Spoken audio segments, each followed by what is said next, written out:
নমস্কার বন্ধুরা, তপতির ঘরকন্যা নতুন একটি ব্লগে আপনাদের স্বাগত জানাই। আজ আমি কলাপাতা ইলিশ পাতুরি রান্না করে দেখাবো। এখানে আমি 5 পিস ইলিশ মাছ নিয়ে লবণ, হলুদ, সর্ষের তেল ভালো করে মাখিয়ে নিলাম।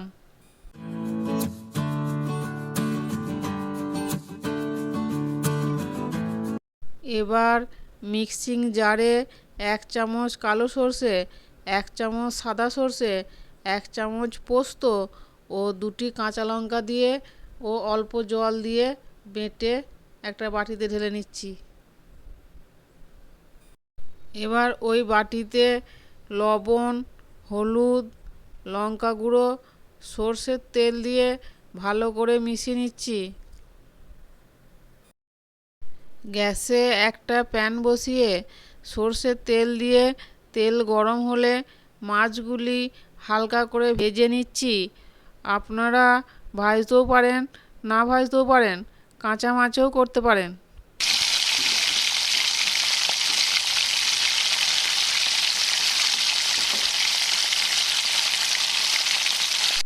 আমার মাছগুলি সব ভাজা হয়ে গেছে, একটি পাত্রে তুলে নিচ্ছি। এবার কলা পাতাগুলি গ্যাসে এপিট ওপিট করে সেঁকে নিচ্ছি, যাতে পাতাগুলি ফেটে না যায়।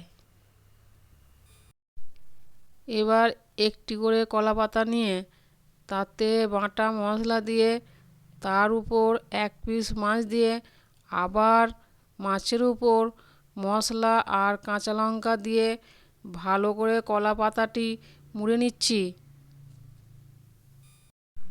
দিয়ে সুতো দিয়ে বেঁধে দিচ্ছি। এইভাবে মাছগুলি সব কলা পাতা দিয়ে মুড়ে রেডি করে নিচ্ছি। গ্যাসে প্যান বসিয়ে অল্প সর্ষের তেল দিয়ে কলা পাতা মোড়া মাছগুলি দিয়ে উল্টে পাল্টে ভেজে তুলে নিচ্ছি।